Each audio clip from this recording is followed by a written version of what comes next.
Hello guys, welcome back to my channel and I'm back with another video of planting today. So ఇవాళ మేమేం plant చేస్తున్నామంటే చిక్కుడుగాయ ఒకటి, beans ఒకటి. So రెండు మనకు సేమ్ ఉంటాయి ఆల్మోస్ట్. సో ఇది చిక్కుడుగాయ, మన ఇండియన్ స్టైల్ ఆఫ్ చిక్కుడుగాయ, పెద్ద చిక్కుడుగాయ అంటాం మేమైతే. సో అది నాకైతే చాలా ఇష్టం, ఎందుకంటే one of the best green vegetable అది తినడానికి. అండ్ దాంట్లో వచ్చే ఇత్తులు అవన్నీ ఉంటాయి కదా, సో అన్నంలో కలుపుకొని తింటే చాలా టేస్టీ అనిపిస్తుంది. మెయిన్గా ఇవి ఎన్ని వస్తాయో ఏంటి అవన్నీ నాకేం కొంచెం క్లారిటీ లేదు. కాకపోతే ఎన్ని వచ్చినా సరే అట్లీస్ట్ మనకి ఇష్టమైన చెట్టు ఒకటైనా, అదే వెజిటేబుల్ ఇష్టమైంది ఒకటైనా చెట్టు ఉండాలి అన్న ఫీలింగ్. సో మీకు కూడా ఎవరెవరికైతే ఇట్లా చిక్కుడుగాయ ఇష్టమో ఖచ్చితంగా కామెంట్లో చెప్పండి. సో ఇవన్నీ మనకు ఆల్రెడీ ముందు ప్లాంట్ చేసినవి చూపించాం కదా, టమాటోస్ కానీ, పుదీనా, ఇంకా మిర్చి.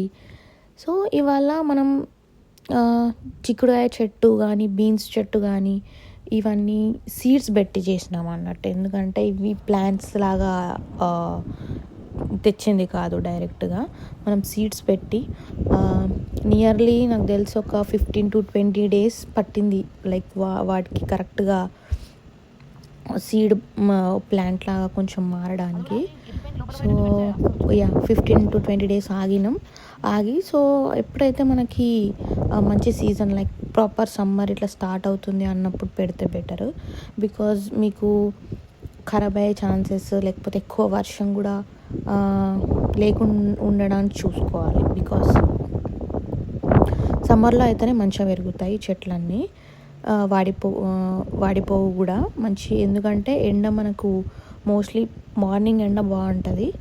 సో వాడిపోకుండా ఉండడానికి మార్నింగ్ ఎండ చూస్ చేసుకోవాలి. అండ్ ఈవినింగ్స్ కొంచెం ఎండ తక్కువ ఉండే ప్లేస్లోనే పెట్టాలి. అండ్ ఈ చిక్కుడుకాయ ఇవన్నీ కానీ కొంచెం పాకేటివి. సో పాకేటి వాటికి ఖచ్చితంగా ఒక సపోర్ట్ అనేది ఉండాలి. కాబట్టి మనం ముందే ఐరన్ది రాడ్ లాంటిది పెట్టినాం. సో ఇప్పటికన్నా అవి పెరుగుతాయి కదా, పెద్దగా పెరిగిన తర్వాత వీటికి పాకిద్దామని ఒక థాట్ అన్నమాట. అండ్ అవి రెండు ఏవైతే ఉన్నాయో అవి బీన్స్,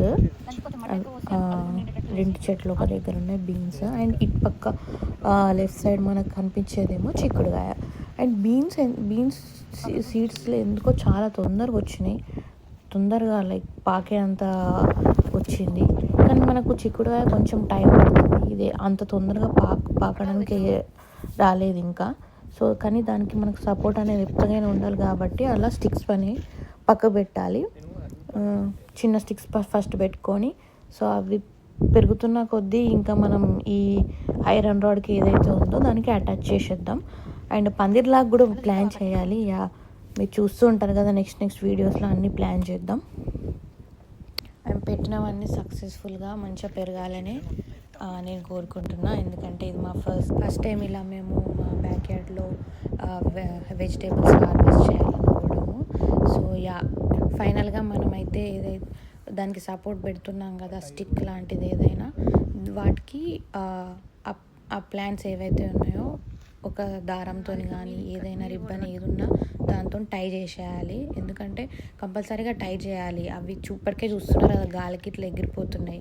సో మనం అవి ఫర్మ్గా ఉండాలంటే ఇట్లా గట్టిగా టై చేసి పెట్టుకుంటే ఆ చెట్టును ఆ స్టిక్ని పట్టుకొని అవి పాకుతూ ఉంటాయి. వన్స్ పెద్దగా అయిన తర్వాత మనం ఈ రాడ్కి పెట్టేసి, ఐరన్ రాడ్కి పెట్టేసి మంచి పందిర్లాగా చేయడానికి ట్రై చేద్దాం. And will hope the best. ఈ వీడియో కానీ మీకు నచ్చినట్టయితే లైక్, షేర్, సబ్స్క్రైబ్.